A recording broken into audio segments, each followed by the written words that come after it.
One small step for man, one giant leap for mankind. If there's one skill in the world that can help you overcome anything, it's adapting. Adapting in today's world as a professional takes the ability to understand and empathize, respond and modify, and ultimately, the commitment to live differently. And if you want to improve virtually every ordinary aspect of your life, you must gain the skills and confidence necessary to adapt effectively. So join me, and together we will discover how to transform the ordinary into the extraordinary. Welcome to the Power to Adapt. In the virtual arena that we all seem to be playing in these days, communication skills can be an asset or a disruptor. The trick is knowing which is which. Many leaders and coworkers are beginning to realize the importance of social skills, especially how we communicate. It is as if virtual communication has zoomed in on every minute detail in HD. And yes, that pun was intended. And Zoom and Teams and all other tools for virtual connection create different forms of fatigue. The fact is we must identify and adapt how to be effective communicators so that those who are listening understand what we're saying in the manner in which we intended it, regardless of the tools that we use to do so. Bottom line is, this is especially important for leaders whose teams are not used to being in virtual offices. If you remember, communication in the beginning of this pandemic was urgent, rushed, and at best sparse in the amount of times we spoke and in the intent of that communication. And we are still trying to figure it out. Remember, we did not know what was going on at the time. And truthfully, many leaders did not want to cause more panic or get the information wrong. By now, however, we have learned some pretty interesting lessons as we adapt to the environment and become more focused. Now, with me, it was learning to trust the information that I was given and being open to new ways of connecting. In fact, it meant more consistent connection with the teams, and even if nothing had changed, still reassuring that we had a plan and that we were moving forward. This also meant listening and being empathetic to everyone's concerns and actively finding ways to provide calm and clarity. Fact is, conflict is created when there is no communication, not just on what is happening, but why we're doing what we're doing. The bottom line here is, as leaders, what the pandemic has taught many of us is that the power of communication is in the details and in the purpose of why we are speaking. Think back to when the shutdown first occurred. There was conflict, there was conflicting information, uncertainty of not only what the virus was, but the effects. And to make matters worse, leaders took a wait-and-see attitude to determine the proper direction, because many of these leaders did not communicate or did not provide any details of what it is or what was going on, and that silence created uncertainty. No one had any expertise in how to deal with this in any way or anything that had to do with the pandemic. Now, if this was you, and you were that leader waiting on your bosses to provide you with clarity as to what was going on, how did you feel? Anxious, restless, concerned, angry, frustrated, helpless? If you felt any of these, make no mistake, your team was feeling the same thing, only tenfold. As we gained more information, it created certainty and direction. And guess what? The information seemed to flow more consistently, and as leaders were able to make better decisions, which created more confidence. Here's the secret to adapt successfully in an uncertain world. The key is the 5-step process to not only keep your teams motivated, but engaged throughout the chaos. This in turn generates more creative ways to work, improve productivity, and above all, maintain a level of calm that made organizations better and find advantages in the marketplace. But before I share these 5 steps, there is one important thing you must do to ensure its success. The key to success of the 5 steps of adapting in disruption is the focus is always on your team, which means making their welfare and their best interests a priority, even at the cost of your comfort and convenience. During the time of disruption, everyone felt vulnerable and uncertain.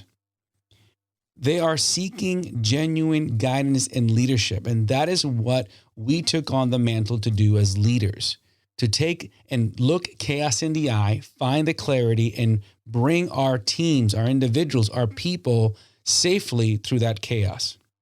This is what the 5 steps of adapting in disruption are built on. Now, what I'm about to share with you, I have never shared in public before. This is typically reserved for a lot of organizations that I'm working with so they can overcome being in disruption, challenges, or chaos. So these 5 steps is the first time I'm sharing it to the public.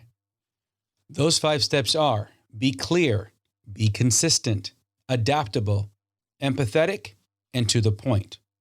Now, to begin implementing this strategy, start with answering the questions your teams are asking during this time of chaos, uncertainty, and self-preservation.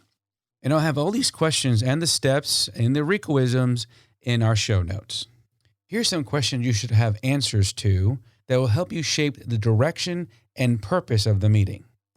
What is the purpose of this conversation or meeting when you're establishing a meeting? Why are we here? As it pertains to any action expected to be taken by you, the organization, or the team members. They'll individually ask, why are we doing it this way? You need to be clear as to why this way is pertinent. And by the way, take input because they might have better ways of doing it.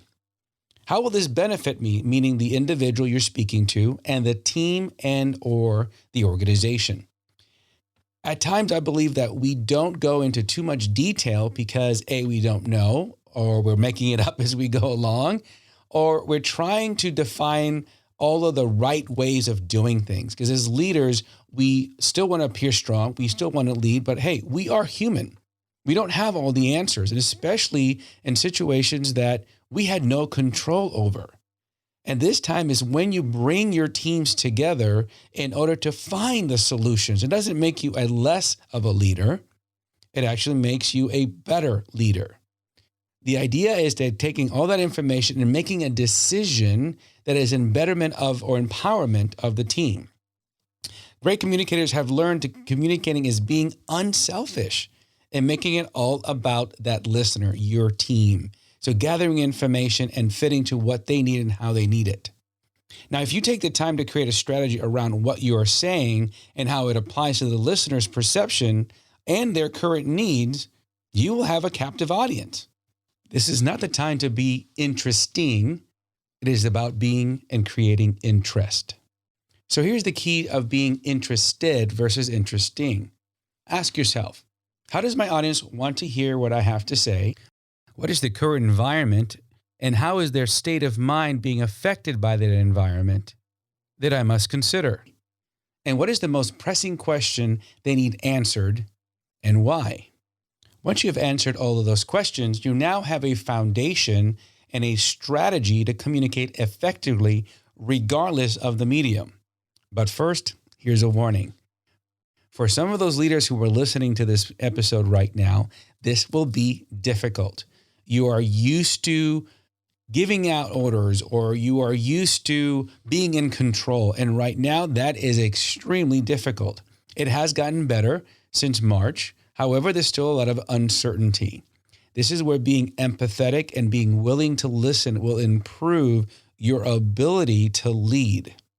So consider your audience, consider their needs, their stress, and what do they need from you to feel confident. And then in return, they will give you what you need to lead with confidence. That means adapting to your team's immediate needs, even if that is stepping into something that's uncomfortable, because it's what your team needs from you at that moment.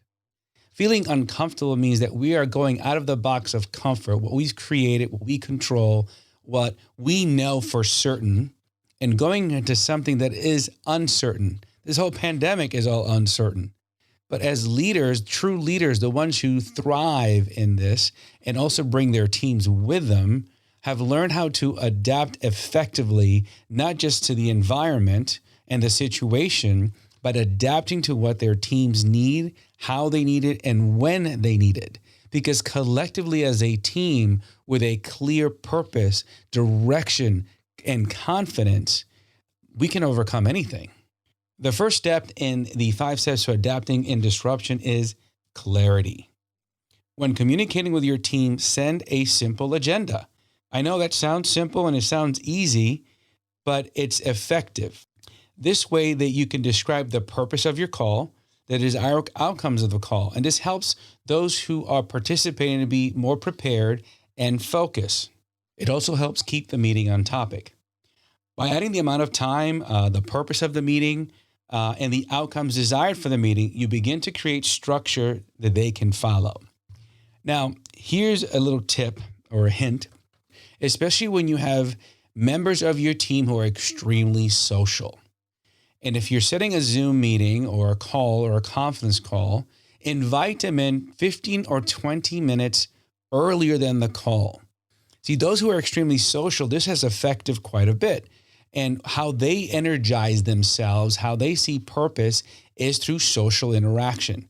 Some of this can be pent up if you're only talking to a 5-year-old all day. And when you're around other adults, you want to share. That is how they make that connection.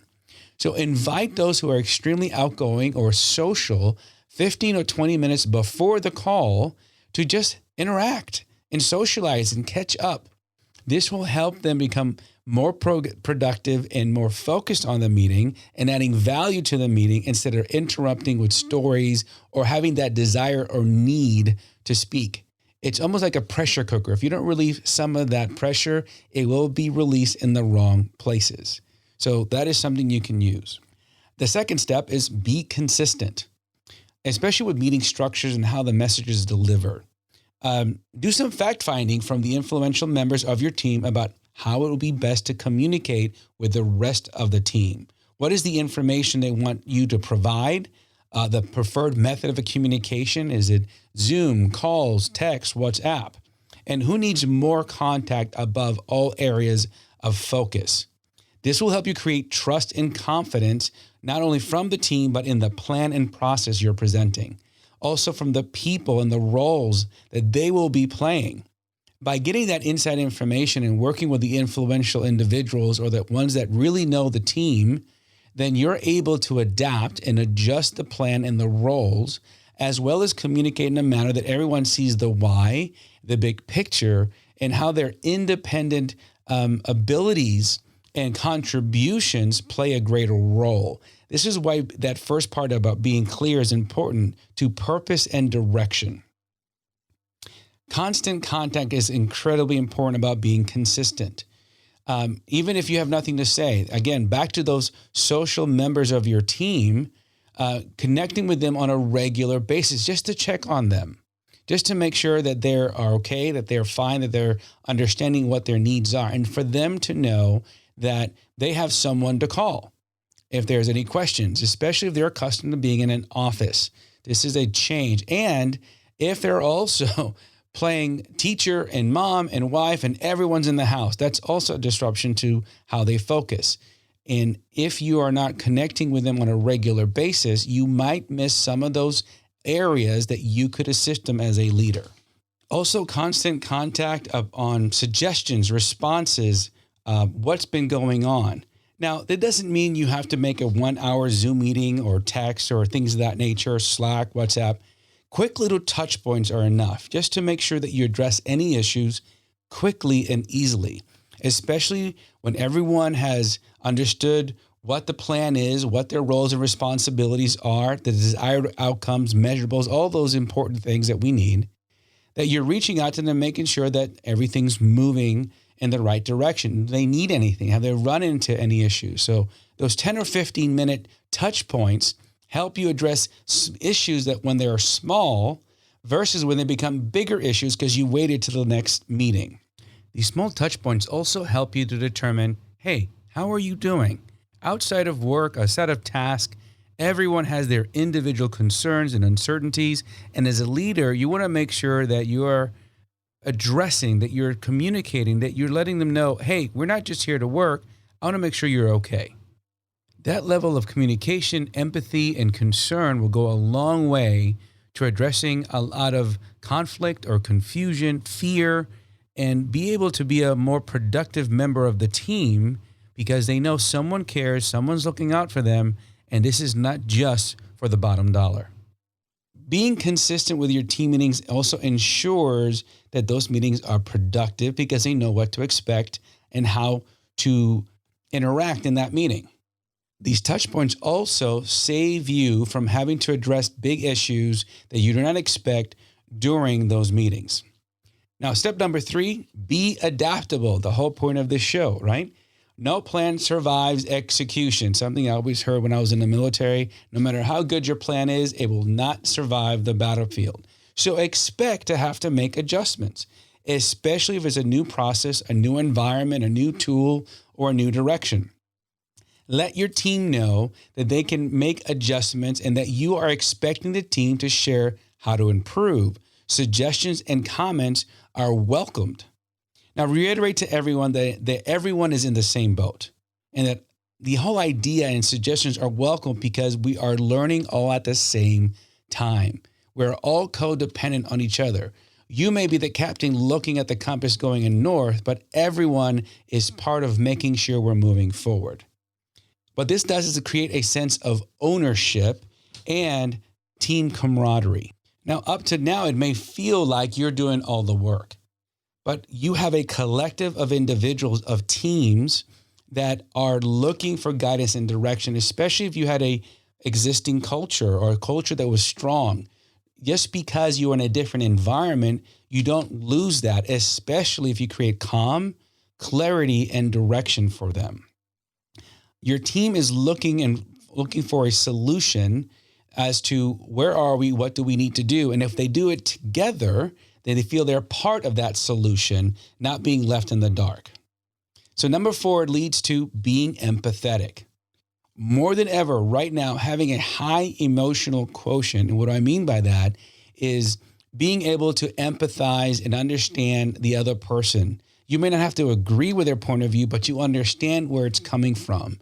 Is that old saying, sitting in their shoes or walking a mile in their shoes? Because now, as you communicate with them and as you lead them, you understand why they feel the way they feel, or what's important to them, and what can you provide to create that comfort and that confidence. And in an upcoming episode, I'll be sharing with you some of the techniques, some of the large organizations I've worked with, and how they use EQ for team dynamics, performance, and loyalty. So look for that upcoming episode. And number 5, be to the point. In virtual calls, the best thing is to be in the point, be organized, and have a simple structure to go through the process, leaving time for back and forth communication. This will ensure that you accomplish the purpose of the meeting and not to fatigue everyone. We all know what Zoom fatigue feels like right about now.